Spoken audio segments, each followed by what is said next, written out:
I want to practice the runway. I'm not perfect, and I'm nowhere near it. I have a lot of work to do. A lot of work to do. I'm not here to be a role model. I'm here on a competition. A great role model and all that, it needs a cut at one point. This is a competition. But I'm just going to be myself. That's the best I can do. I'm not here to be a role model. I'm here on a competition. I wasn't purposely trying to hold it to myself. And I'm not going to explain that. It's fabulous. I understand. We working it? I'm trying to work it. Okay. From the get-go, this is a competition. I feel as though you guys might expect certain things. I don't feel as though this is a high school or a group session. I look at it, I analyze it, and it needs... Excuse me, I'm just trying to say. Excuse me, but I'm giving you my opinion, so you're cutting me off. I'm not here to be a role model. I'm here on a competition. That really mixed me up. I really did not know how to respond to that. That was like, whoa. You are so crazy. Y'all are so crazy. I'm not here to be a role model. I'm here on a competition. They jacked me up and I had to cut my own damn hair. Because it don't matter, look good anyway.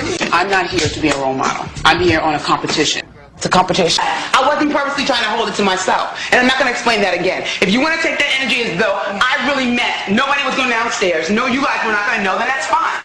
That really mixed me up. I really did not know how to respond to that. That was like, whoa. Me, that, you wouldn't tell him anything. Excuse me. That's what I'm talking about. Excellent. I'm talking and you singing in the middle of me talking.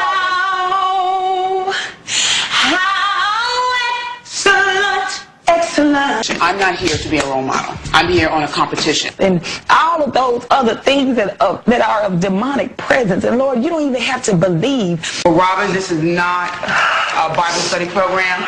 This is not a sorority. Y'all ready? I'm sorry. This is a model competition. That really mixed me up. I really did not know how to respond to that. That was like, whoa.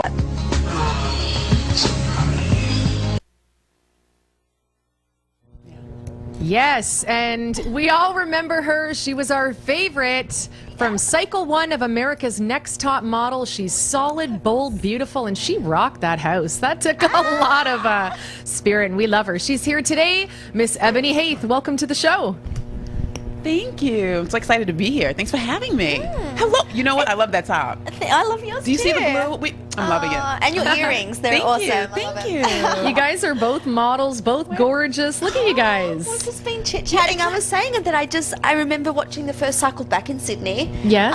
And it's just it's amazing to meet you. Oh, thank you. Yeah. Thank you as well. Thank you. So how does it feel? You've come a long way. How was that whole experience? I mean, letting the world in to watch you in your personal public life. How was that? Tyra, the whole show, the people? It was like running in the Sahara Desert. No.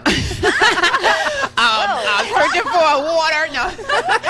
No. It was a wonderful experience. It definitely was a growing experience, I think, definitely spiritually for me. And also, I was new to the modeling world. I was a makeup artist who barely had a license, got, chosen by Mac Laura Mercier, a variety of different companies that I was working with, to be working in Fashion Week.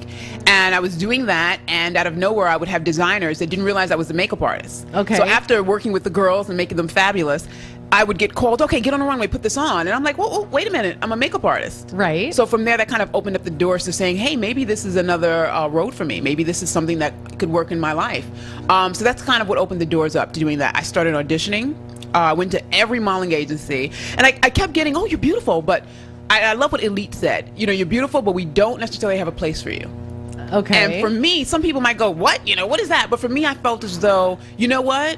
That's what being a model is. That's what growing in your own image of beauty is. It's constantly changing.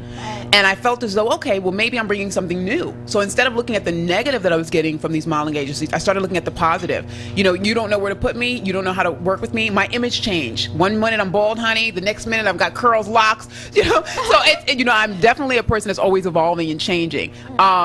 And I realized that that's something that I need to show within this industry. Oh, yeah. My diversity, me being able to do that. So I was very excited, even though I got the negative feedback.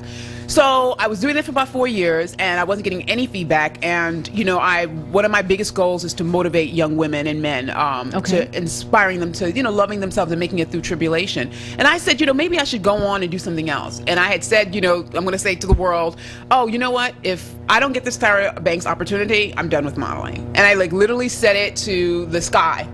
And literally 7 days later, got the call. Oh, Very good. Just got goosebumps. Yeah, That's awesome. way to I love go. that story. What do you think it was? Just your absolute positive attitude? You know, I'm just trying to think, what was the video that I sent in? Let me think about it. I would have loved to see that. Oh my God, I wish I would have showed more of it. You know, it's so silly because it wasn't really even about me. I have 5 brothers and sisters. And you know, I'm truly blessed. I have been through a lot as a child. Yeah. Foster care, I've been to over 12 schools. I've just been through a lot in my life. And I was finally at a place where all of my 5 brothers and sisters, we were together. We have somebody and a great-great-grandmother that raised me that was, you know, giving us a support system.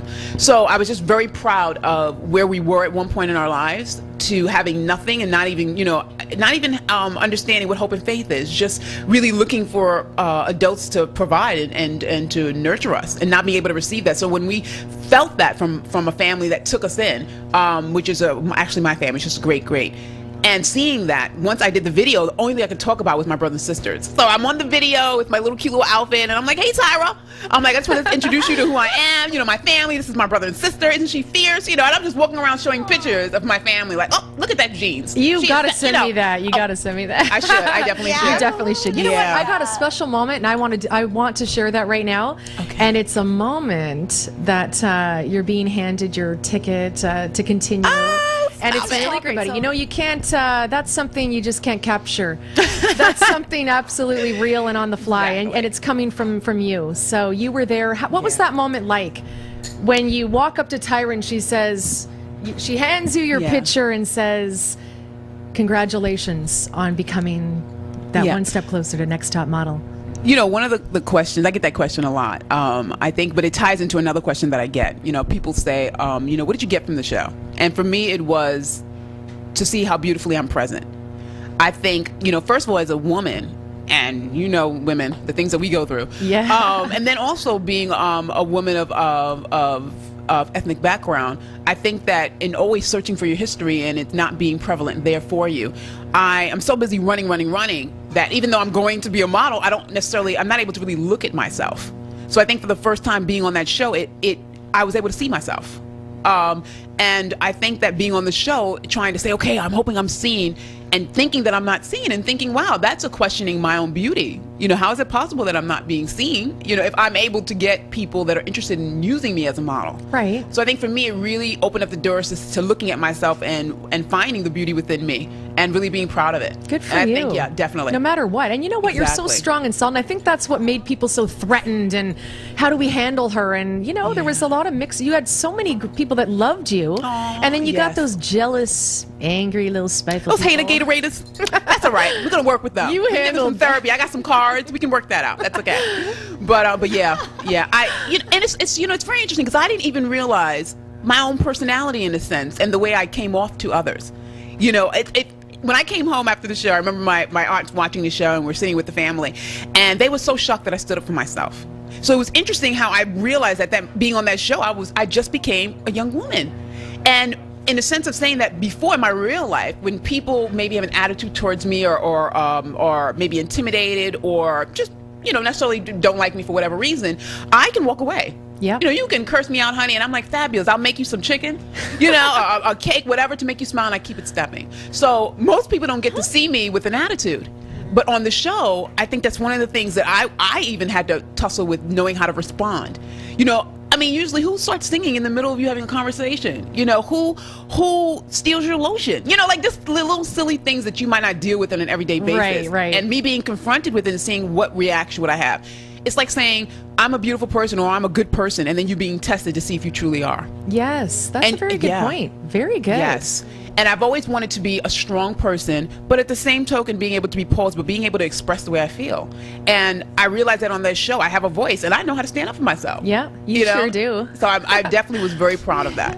I'm very proud of you, too. I am. And I was watching the videos, I said, that is amazing, like really empowering for women. Yeah. To go into that house with a bunch of like cats scratching little... Oh, my God. I don't know how you do. You don't even... I tried to jump out the window a couple of times. I don't know if you know, I did my little faces to ask people for help. You know, oh, my goodness. But, you know, the young girls, you know, I expected that. I think enough. Yeah, I think what I didn't expect is being locked down with them. Yeah, I think that's really. the thing. You know, you get in real life, you get to walk away. You know, I could walk away. Stuck. You are stuck. Like you have to look at that person for 3. I was on that show for 3 months. Did honey. you sleep at night? I bet you didn't sleep well.